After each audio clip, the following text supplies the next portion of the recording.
I found out my husband has a second family 2 streets away. You know how in movies, there's always that dramatic reveal where someone says, he had a whole other family? I used to roll my eyes and think, that's so unrealistic. Now I wish I could go back in time and apologize to every screenwriter because I found out my husband had a second family literally 2 streets away from our house. My name is Grace, I'm 32, and by the time I finally saw the truth, I realized everyone around me had noticed pieces of it, except me. I've been married to Adam, 35, for 7 years.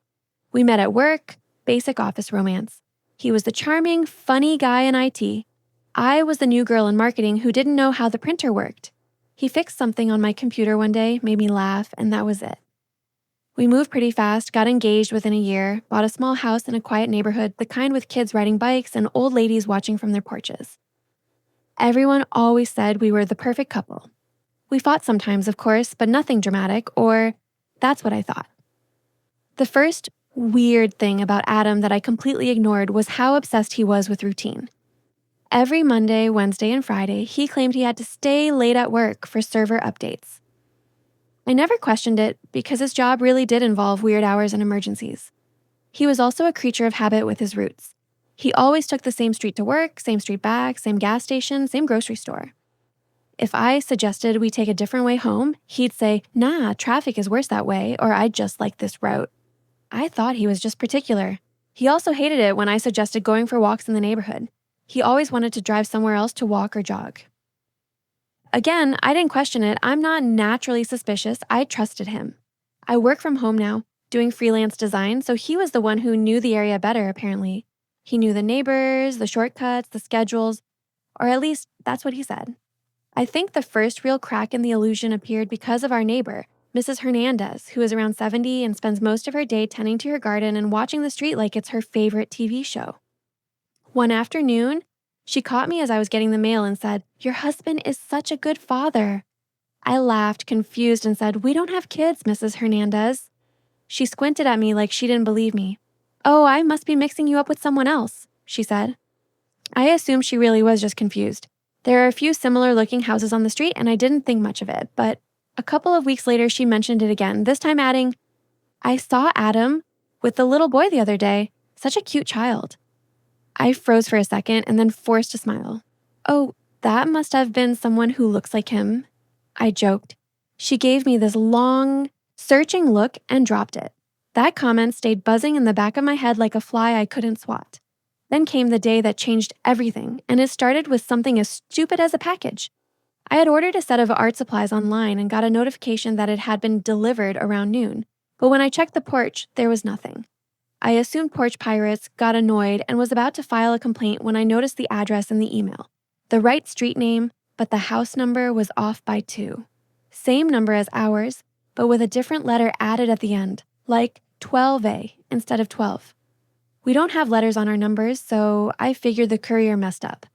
I decided to just walk over and see if maybe a neighbor got my package. It was a nice day, and I told myself a short walk would be good for me. Funny thing, Adam had always been weirdly resistant when I suggested exploring the neighborhood on foot. "There's nothing to see," he'd say. "Same houses, same cars." That day, I understood why. I turned onto the parallel street, following the little map in the email. As I got closer, I had this weird feeling in my stomach. I saw Mrs. Hernandez's house from the back, recognized some fences, but everything else looked slightly unfamiliar. I stopped in front of a house that had the 12A number on the mailbox. It was the same model as ours, just mirrored with a small blue bike lying on the grass and chalk drawings on the sidewalk. The front door was slightly open. A woman's laugh floated out, and then I heard it. Adam's voice. My husband's voice. I froze. My brain tried to rationalize it in 1,000 ways. Maybe he came home early and was visiting someone. Maybe there was some neighbor who sounded like him. Then I heard a little boy shout, "Daddy, look!" And Adam's voice again. "Careful, buddy, you'll fall." My legs started shaking. I walked closer, quiet until I could see inside through the gap in the door. Adam was in the living room in a faded t-shirt and sweatpants I didn't recognize, sitting on the floor with a little boy who looked about 4. The boy had Adam's brown eyes. A woman came in from the kitchen carrying 2 glasses of juice. She was around my age, maybe a bit younger, with her hair in a messy bun and wearing leggings and an oversized shirt. She leaned over, kissed Adam on the head, and said, "You two are a mess." He smiled at her in this soft, familiar way I thought was reserved for me. My heart was pounding so hard I could hear it over the sound of the cartoon on the TV. I must have made some noise because the woman glanced toward the door and our eyes met. For a second, the world went silent. She frowned, walked to the door, and opened it fully. "Can I help you?" she asked. Her gaze flicked from my face to the package in my hand and back to me. I couldn't speak. My mouth was dry. Behind her, Adam turned to see who was at the door. When he saw me standing there on the porch, his face drained of all color. He stood up so fast he knocked over a toy truck. "Grace," he said, like someone had punched the air out of him. The woman looked between us, confusion turning slowly into realization. "Adam," she said, her voice going sharp, "who is this?" I finally managed to say something, barely above a whisper. "I think I'm his wife." Everything after that felt like a movie played on fast forward and slow motion at the same time. The woman, whose name I later found out was Lena, stared at me like I'd just claimed to be from Mars. "His what?" she asked. Adam started babbling. Okay, everyone calm down, we can talk about this," stepping toward me with his hands up like he was approaching a wild animal. I stepped back. "Don't touch me," I said. "How long?" He said, "Grace, let's not do this in front of..." And I cut him off. "How long?" I was shaking now, voice louder. The little boy peeked from behind the couch, seeing the adults tense and confused.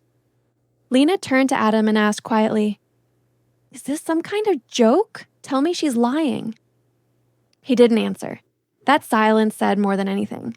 Lena's face changed completely. She went from confused to horrified in one heartbeat. We moved the conversation outside onto the front lawn while the little boy stayed inside watching cartoons. What followed was a chaotic, overlapping mess of accusations, revelations, and lies crumbling in real time. I found out that Adam had been with Lena for 5 years. 5. We had been together 7. He met her at the gym, right around the time he claimed he was working late more often. At first, he told her he was divorced and co-parenting with his ex, me. Then, when things got serious and she got pregnant, he spun some story about a complicated situation and how he was finalizing everything but needed time. Lena thought she was in a relationship with a man slowly separating from his ex-wife, and that's why he couldn't always stay the night. He had given her a version of our address and said his ex lived nearby, which is why he always insisted on specific routes and times to come and go. He built an entire parallel life 2 streets away, scheduling us like work shifts.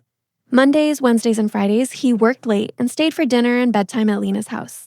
Tuesdays and Thursdays, he came home to me. We ate together, watched shows, talked about our days. On weekends, he alternated guys' night, football with Daniel, work event, helping his dad, all lies woven carefully so neither world overlapped. The worst part? He had a daughter too. Lena told me they had a baby girl who had died shortly after birth 2 years earlier. She broke down crying as she told me this and said, "I went through that alone." He said his ex-wife hated him and that she'd use it against him if she knew. "He made you the villain, Grace. I thought you were this horrible woman." My legs almost gave out. Adam kept saying, "I was going to tell both of you. It got complicated. I didn't know how to fix it. I love you both. I love my kids." I interrupted. "You don't love people like this. You use them." At some point, Mrs. Hernandez passed by, saw the scene, and quietly retreated, eyes wide. That's when I realized she probably had seen him with the boy before and assumed it was mine. My whole neighborhood was basically living closer to the truth than I was. I left. I wish I could say I did it calmly and with dignity, but I was shaking, yelling, crying all at once. I drove home, grabbed a bag, and started stuffing clothes into it with no plan.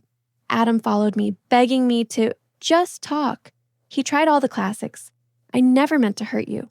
I'm under so much stress. I love you. You're my real wife. That with her just happened." Then he flipped it and said, "If you leave now, you're abandoning a child who did nothing wrong." That line almost broke me because he was right about one thing. That little boy did absolutely nothing wrong. But I was not his mother. I didn't even know he existed until an hour earlier. The guilt he was trying to put on me was just another layer of manipulation. I grabbed my laptop, my important documents, some clothes, and told Adam I was going to my sister's. When I walked out, he tried to grab my arm, not roughly but desperate, and said, "Don't throw us away." I looked him in the eye and said, You did that when you built another family 2 streets away and hoped I'd never walk far enough to see it. The days that followed were a blur of legal consultations, ugly conversations, and emotional hangovers. I stayed with my older sister, Hannah, who basically put me back together every night when I felt like I was falling apart. We talked to a lawyer. It turned out Adam had never legally married Lena. Obviously, he couldn't, but he was on the boy's birth certificate. Legally, I was the only wife. Emotionally, I felt like a stranger in my own life. His parents claimed they had no idea, but I could tell his mom suspected something. She cried more out of shame than surprise. My parents were furious at him, but also heartbroken for me. Hannah wanted to post his face on every social media platform with big emulate written across it. I didn't let her. I was exhausted. Lena and I ended up talking a few days later over coffee arranged through text. We sat across from each other like two women at opposite ends of the same crime scene. She apologized to me, even though she didn't know the full truth either. She'd been lied to as much as I had. She told me, "If I had known he was still married to you, I never would have stayed. I thought you were the reason he couldn't see his son more.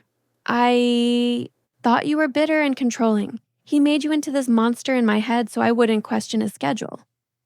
Hearing that hurt more than I expected, but it also weirdly validated my anger. It wasn't just cheating. He'd rewritten my personality to suit his story. In the end, I filed for divorce.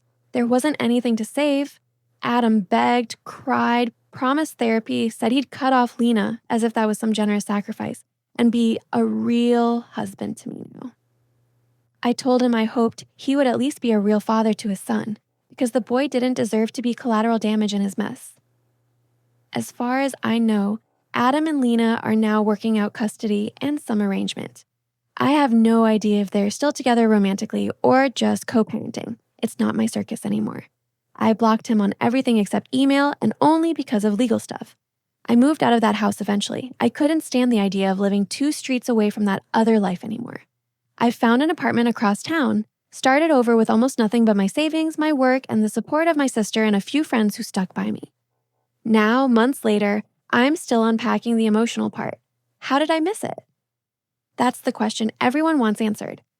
Were there no signs? There were, but they were small and spaced out, easy to brush off if you trusted someone.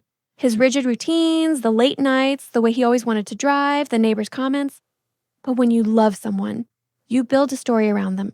You fill in the gaps in ways that protect your heart. Adam took advantage of that. He counted on my trust to hide in plain sight. Some nights, I imagine an alternate version of my life where I never lost that package, never walked down that street, never heard that little boy call him daddy. In that version, I'm still living in our house, making dinner and wondering why we're not ready for kids yet while he tucks his son into bed 2 streets away. That thought makes me physically sick. As painful as the truth was, I'd rather live with it than inside a lie someone else designed for me. So here I am, divorced at 32, rebuilding from the ash of 2 families I never fully knew. I didn't just lose a husband. I lost the version of myself that believed that would never happen to me. And now I can't help but wonder, for anyone listening to this, if you found out your partner had a whole other family almost within walking distance of your house, what would hurt you more? The cheating itself, or the fact that your entire life was built on something you never even thought to question?